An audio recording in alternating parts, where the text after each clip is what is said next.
Terima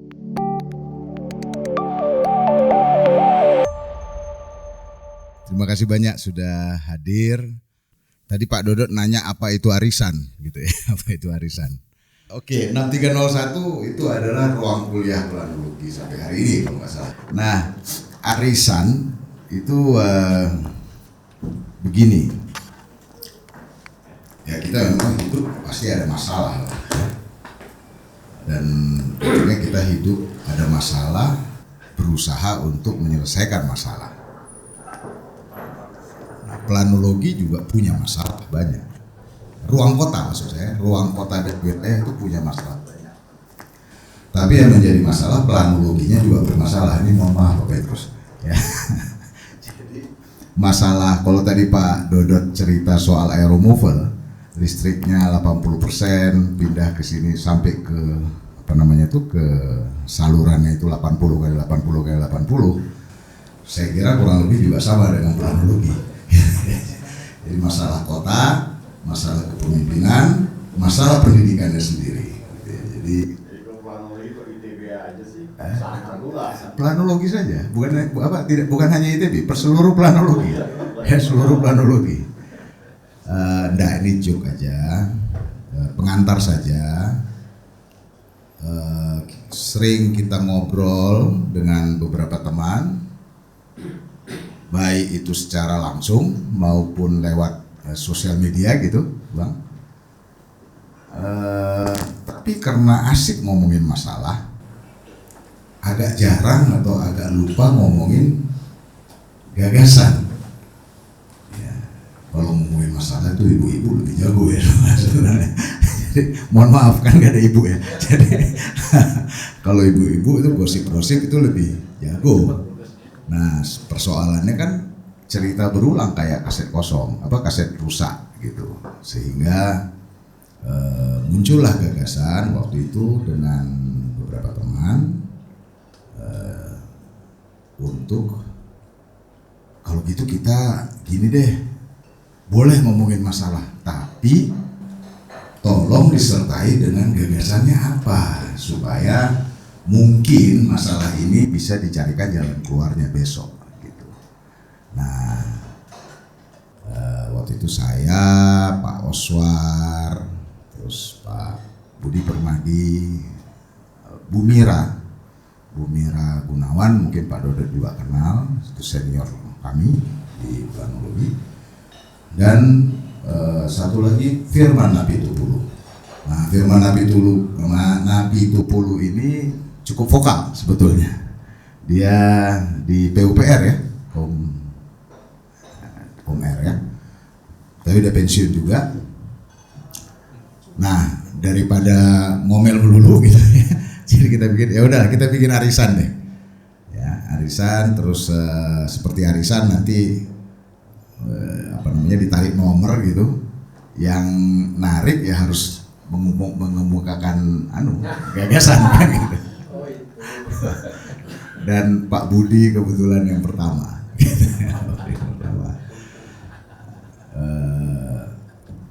Ini dari lingkungan PL-nya gitu. Pak Budi sendiri sebetulnya dari teknik industri, kalau saya nggak salah ya, atau dari sastra Inggris. Dari teknik industri, tapi beliau ngajar di planologi dan setelah itu dia di SBM. Nah, sebetulnya itu gagasannya. Tentunya juga kita tidak ingin sempit, sehingga kita juga akan mengundang pihak-pihak lain ya, membicarakan dari perspektif mereka. Tentunya yang kita harapkan adalah memiliki benang merah dengan ketata ruangan gitu ya, tata ruangan. Ini tata ruang ini kan ada dan tiada gitu ya. Sebetulnya penting tetapi terabaikan, mungkin lebih tepatnya dikatakan begitu. Kalau ceritanya Bung Farhan tadi kan sebetulnya terabaikan gitu ya, terabaikan. Nah itu sebabnya saya senang sekali Bang Faisal hari ini juga hadir, ya Mas Hendra, Bung Hendra, Pak Dodot dan sebagainya. Dan mudah-mudahan Bang Faisal nanti yang next ya Bang ya, Yang itu ya. Tapi mau pergi dulu umroh katanya. Iya. Nanti kita atur jadwalnya bang. Yang seperti itu. Jadi mungkin Bang Faisal nanti yang akan menyampaikan pandangannya dari sudut pandang ekonomi tentunya. Gitu. Lalu Pak Dodot mungkin, ya. Kertasnya yang isinya nomor berapa? Ya betul. Tergantung siapa yang narik terus rekomendasikan Pak Dodot gitu loh Pak. Bung Farhan juga ya saya kira ini sahabat saya dari TPB. Kita satu T dulu Bang, satu kelas ya, satu kelas itu planologi dengan geodesi. Nah Bung Farhan ini dari geodesi. Itu mungkin backgroundnya tentang kenapa kita bikin arisan ini. Saya bilang sama teman-teman ini kita bikin rada serius yuk gitu supaya orang juga mau lebih serius untuk memikirkannya Pak, bukan menontonnya tetapi memikirkannya. Oke. Nah saya mau izin sedikit untuk saya sengaja ambil gambar ini. Kita ada satu isu besar itu namanya otonomi daerah. Ya. Se-Indonesia ini sepakat penyelesaian Indonesia ini harus dengan desentralisasi otonomi daerah. Waktu kita reformasi 98 ini Bang Faisal salah satu pejuangnya kebetulan. Ya. Dan Bang Faisal juga yang membisikkan ke saya otonomi hakiki. Dia bilang gitu. Jadi otonomi yang hakiki. Tapi saya ingin memberikan gambaran karena tidak disiapkan dengan baik atau belum disiapkan dengan baik, jadi otonomi daerah itu masih berfokus kepada politiknya, kepada proses pemilihan kepala daerah dan juga wakil-wakil rakyatnya. Ada satu hal di belakang itu yang mungkin luput dari perhatian kita. Setiap kepala daerah itu sebetulnya seperti Lone Ranger ini, nggak punya pasukan, gitu ya. Karena memang tidak dikasih bekal untuk membangun pasukan. Kita tahu pegawai negeri itu nggak bisa asal comot, tidak bisa asal promosi, apalagi tidak bisa asal untuk memberikan insentif. Gitu. Problem yang lain itu adalah masalah duit, fiskal, gitu ya. Jadi timnya nggak bisa dipegang, duitnya juga nggak ada, gitu ya, duitnya juga nggak ada. Sehingga kalau kebetulan ada Lone Ranger ya, adalah, gitu ya. Tapi kadang-kadang sering ya sudahlah ngalir saja, ya ngalir saja. Kira-kira itu gambarannya. Sehingga kebetulan ini ada beberapa kasus belakangan ini yang menjadi menarik. Kita bisa paham kenapa seorang bupati marah-marah gara-gara dana bagi hasil, gitu ya. Terlepas daripada apapun backgroundnya, tetapi dia tentunya berpikir terhadap kapasitas dia untuk membangun Meranti itu. Lalu ada lagi kasus, ya kan? Karena semua, apalagi sekarang udah ada undang-undang yang mensyaratkan belanja pegawai itu tidak boleh lebih dari 30%. Memang nggak sekarang, 5 tahun lagi kalau nggak salah Bang. Dan pembagian keuangan pusat daerah itu mensyaratkan bahwa belanja pegawai kamu tuh nggak boleh lebih dari 30%. Gitu. Ya, nah sehingga si Kaisang ini, wali kota ini berpikir, wah saya naikin deh PBB-nya 3 kali lipat, dapat protes, kemudian dibatalin gitu. Gibran. Oh ini Gibran ya Bang ya. Belum pernah salaman dari lupa saya. Sudah pernah sama Kaisang kalau gitu. Nah si Gibran ini, Pak Gibran ini naikin PBB 3 kali untuk mengejar PAD gitu kan. Nah, terus diprotes akhirnya batal. Tapi itu sebetulnya sudah menggambarkan apa yang kita sebut tadi. Terakhir ini Luki, kebetulan kalau nggak salah artis ini yang jadi wakil bupati, ya kan? Lalu dia mengundurkan diri karena merasa bahwa apa yang dia dapat terlalu berlebihan ini apa namanya pecahan-pecahan di bawah sana yang pantas kita untuk bertanya ada apa sebetulnya. Nah, ini Simon Sinek semuanya mungkin tahu gitu ya, rumus dia itu adalah coba cari why-nya deh gitu kan. Apapun, jadi dia cerita apapun itu sebetulnya yang paling penting kita tahu why-nya sebelum kita berbicara tentang usul dan sebagainya. Nah, kita coba bantu Pak untuk menjawab itu dengan memprovide satu aplikasi yang namanya Neraca Ruang. Gitu ya. Neraca Ruang itu dia akan melakukan data banyak, apalagi zaman sekarang ya dengan internet dan sebagainya, data itu tersebar di mana-mana. Yang menjadi soal itu adalah data itu belum tentu bisa menjadi informasi, apalagi menjadi pengetahuan. Jadi kita akan bantu untuk melakukan pengolahan datanya sehingga menjadi pengetahuan. Pengetahuan bagi siapa? Ya, untuk agar semua orang yang berkepentingan meningkatkan pemahamannya tentang keotonomian.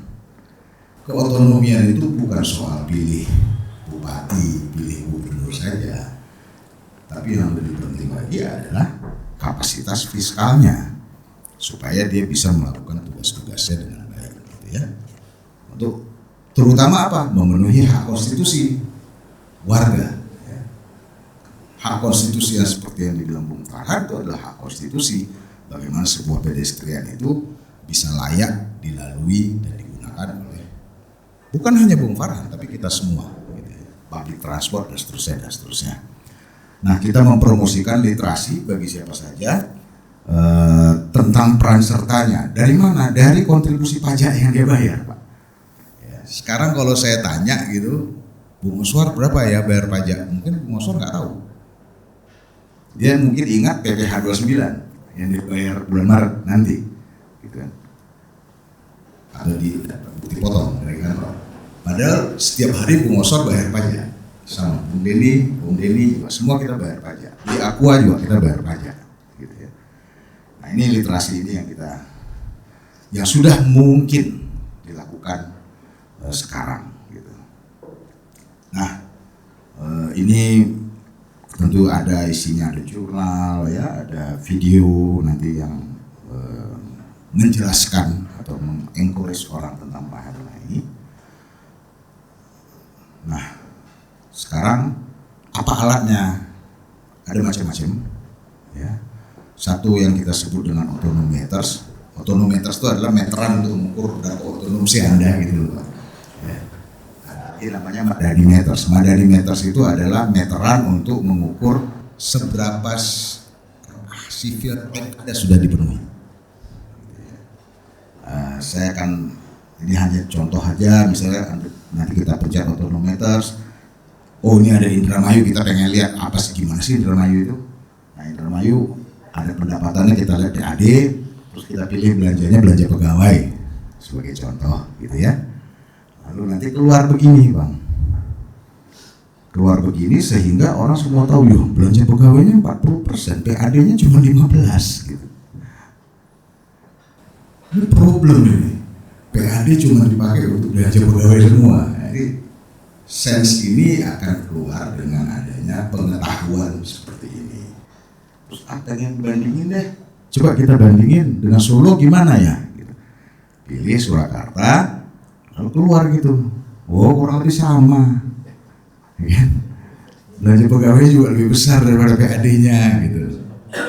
Tapi kan otonomi fiskal nggak hanya PAD, kan gitu ya Pak ya. Ada dana bagi hasil, ya kan? Yang sebetulnya itu di-generate dari apa yang dia miliki. Oke deh, kalau gitu coba kita lihat deh pendapatannya Solo, PAD udah, coba lihat pendapatan yang lain, kita lihat dana bagi hasilnya segala macam, lalu keluar begini Pak. Jadi produktivitas otonom Solo kalau dijumlahin tuh kurang lebih 32, 33, 40% lah ya, masih lebih kecil daripada belanja pegawainya. Jadi si Solo ini ngidupin kotanya dari mana sih? Nah itu dari abu-abu itu Pak. dana alokasi umum dan dana alokasi khususnya. Nah, ini jadi pengetahuan, ya, pengetahuan sehingga literasi kita terbangun dan masyarakat atau siapapun bisa turut serta untuk memperkuat otonomi ini, termasuk juga memperkuat supaya bisa beli metro kapsulnya Pak Dodot kan gitu ya. Tadi saya tanya Pak Dodot, siapa planologi yang pernah ke sana? Siapa ya? Nggak ada gitu. Saya bilang wah ini masalah.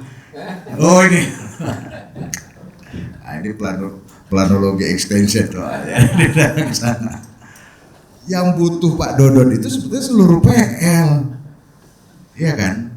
Kayak kita mau bangun rumah, mau cari ini tilenya seperti apa, kan kita belanja dong tilenya gitu. Bukan bilang harus ada tile aja, tile mana mau pakai Roman kayak, mau pakai apa, harusnya datang ke Pak Dodot supaya tahu apa yang diusulin. Hah?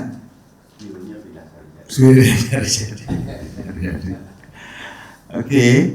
Nah lalu kalau mungkin seperti Pak Budi Permadi gitu ya, yang lebih, atau Pak Petrus kali, oh ini hubungannya dengan ekonominya gimana? Bisa ada pilihan ini Pak, ya supaya gampang bandinginnya. Coba kita bandingin deh dengan PDRB-nya gimana gitu, sehingga nanti keluar begini gitu loh Pak, ya. Apa korelatif nggak? Misalnya seperti itu. Tentunya perlu didalami lebih detail. Cuma untuk sementara bisa dibuka-buka begitu. Oh ini kan setahun. Gimana kalau mau lihat secara dari waktu? Bisa juga. Ini yang kita lihat aplikasinya. Bisa juga sehingga knowledge itu akan berkembang dengan semua kemudahan-kemudahan ini. Nah, terus kalau mau lihat Solo itu siapa sih, apa sih gitu, ya supaya jangan bosen gitu aja kan lihat data itu, mungkin kita aja males Pak ya, tapi kita pengen, kita suka istilahnya Pak Dodot kemarin apa Pak? Suka melihat orang susah, susah melihat orang suka, apa orang senang gitu ya. Nah ini kita akomodir ini, kita akomodir. Kita beri kesempatan warga Solo untuk mengatakan apa kata kalian tentang Solo sendiri, gitu ya. Misalnya, ini misal aja nih, kafe yang paling nyaman untuk kerja nugas di Solo apa? Gitu. Tapi hanya orang Solo yang boleh jawab. Atau tempat wisata budaya paling favorit apa? Misalnya gitu Pak, ya. Nanti dipilih, munculin 3 terbesar di situ. Kalau dia mau tunjukin yang apa, ngisi yang lain dikasih fasilitas. Nah bagi orang yang datang ke Solo, Bang Faisal yang datang ke Solo, nanti ditanya, tapi sudah register dulu Bang ya, kan tahu aplikasinya. Dia tanya, Bang Faisal bersih mana lingkungannya Solo sama Jakarta? Gitu.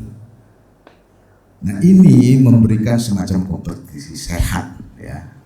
Jadi gimmick yang bisa bikin kompetisi sehat, dan juga kita kasih ruang terhadap bahwa Solo bukan hanya diurus sama wali kotanya. Solo diurus dengan berbagai organisasi, ada Ikindo, ada IAP yang saya suka komplain gitu ya. Sementara IAP kalau belum ada program saya masukin. Tapi kalau Dilans ada program saya masukin, karena Dilan akan mengatakan lokasi yang difabel friendly di Solo di mana, itu bisa dilihat di sini gitu. Misalnya, atau PMI donornya, kira-kira seperti itu. Nah ini adalah mimpi kita tentang mengajar ruang yang saya harapkan bisa memancing banyak gagasan dari kita semua, tidak hanya dari Prarogi, dari Pak Petrus juga termasuk ya, untuk mencapaikan gagasan-gagasannya, karena sekarang ini teknologi sudah serba memungkinkan Pak Petrus. Yang tadinya tidak bisa, sekarang bisa. Dulu zaman saya kuliah sama Pak R, datang ke BPS, mana ngumpulin data gitu kan, taruh di studio, alhamdulillah sampai laporan akhir kadang-kadang datanya nggak sempat dibuka ya Pak ya. Nggak sempat diolah gitu ya. Nah sekarang itu sudah gampang sekali. Jadi data is not a big deal. Yang penting adalah how to-nya. Ini nanti tentunya akan dielaborasi lebih jauh lagi oleh Pak Budi Permadi Iskandar, yang dia akan cerita tentang kota tahun 2045 seperti apa. Kira-kira itu. Dan sebelum saya hand over ke Pak Budi, mungkin tadi semua sudah ngobrol-ngobrol, cuman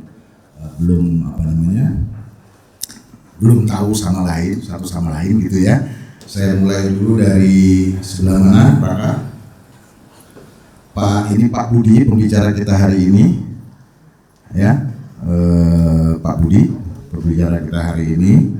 Beliau adalah dosen saya dulu di planologi, Bang Faisal, alumni teknik industri seperti saya katakan tadi. Tapi setelah itu beliau loncat ke SBM, bikin SBM, ya, turut serta untuk membangun sekolah bisnis manajemen.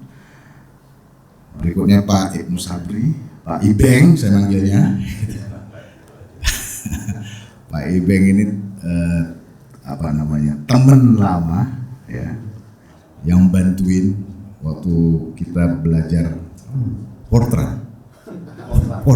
Ya. Dulu komputer kan masih susah Pak, pakai mainframe, suruh belajar bikin Fortran gitu kan. Nah, Promenco, nah ini Pak Ibeng yang ada di lab waktu itu. Bung Farhan adalah teman saya, tadi saya sudah katakan, teman saya waktu kuliah dari tingkat awal, kita satu T, itu T14 Pak, dosen konsep teknologi di belakang tuh Bang.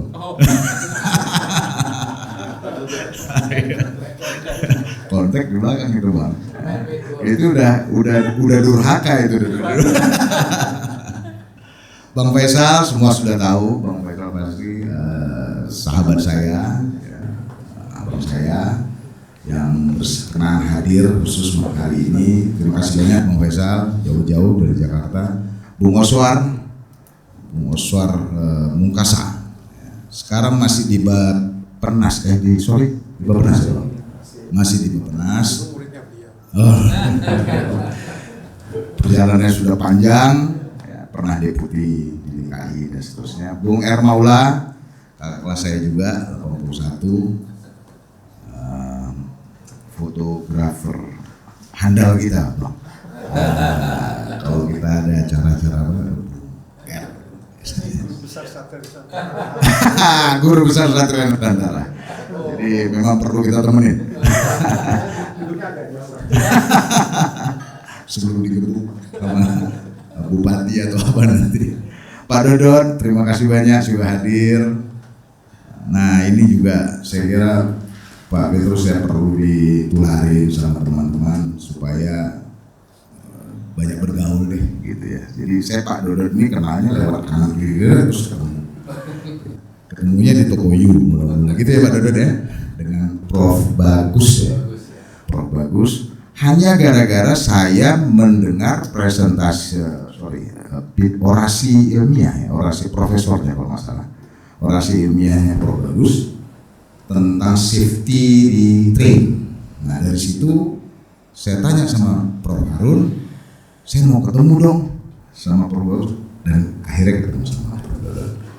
Nah ini tidak ada di buku Pak ya, untuk mencari mencoba cari kontak dan sebagainya, bukan hanya untuk bergosip atau main biliar, tapi termasuk untuk bicara-bicara seperti ini.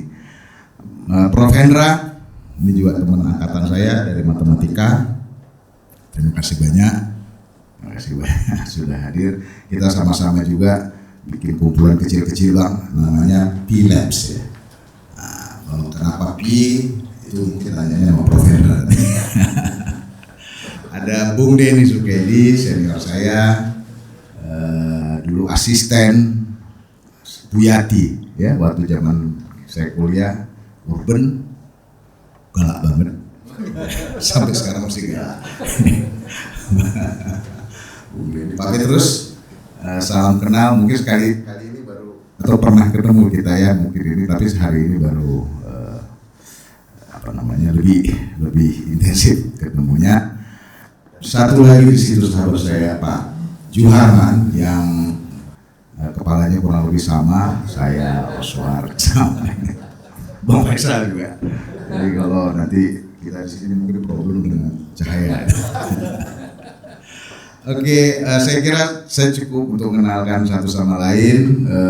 Bu Mira, mohon maaf karena dia Jadi saya sampaikan apa adanya. Mohon maaf, saya sudah sepuh. Jadi saya lupa hari ini sebetulnya ada jadwal misa.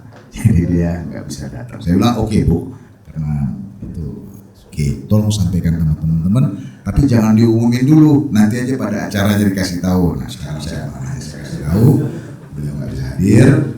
Bung Firman Apitupulu, dia tidak bisa hadir karena sekarang dia jafung di PUPR, ditugaskan untuk seperti NUDS, gitu ya, seperti NUDS. Menterinya kemarin kurang happy katanya waktu ke IKN. Saya kira karena nggak investor itu, jadi kurang happy, mukanya cemberut gitu kata dia, sehingga dia bilang kita disuruh standby hari ini. Jadi dia nggak bisa datang. Dia kepingin sekali datang, tapi hari ini dia nggak bisa datang karena menterinya baru pulang kemarin, rapimnya ada digeser hari ini. Dan tentunya beberapa undangan yang lain, ada yang kebetulan omnya meninggal, omnya meninggal, ada yang mertuanya meninggal, Bang Farid Gawan tadinya mau datang, sudah siap mau berangkat, tapi mertuanya meninggal dan banyak tasnya nggak bisa datang. Yang omnya meninggal itu siapa? Imam dosennya Unisba, tahu ya? Mungkin angkatannya Pak bukan ya? Imam ada beberapa lah. Ada yang di sini di Jabar ada katanya Rapim Eselon 2 atau apa itu di Jabar hari ini ya. Dan kebetulan juga teman-teman mahasiswa sedang Olimpiade ya. Nah, teman-teman mahasiswa juga sedang Olimpiade. Saya tidak menyalahkan bahwa jadwalnya digeser sama Pak Budi dari 18 ke 25 ya. Kebetulan aja itu semuanya. Terima kasih banyak. Saya kira saya akan silakan Pak Budi untuk naik ke panggung. Stage is yours. Kita tepuk tangan.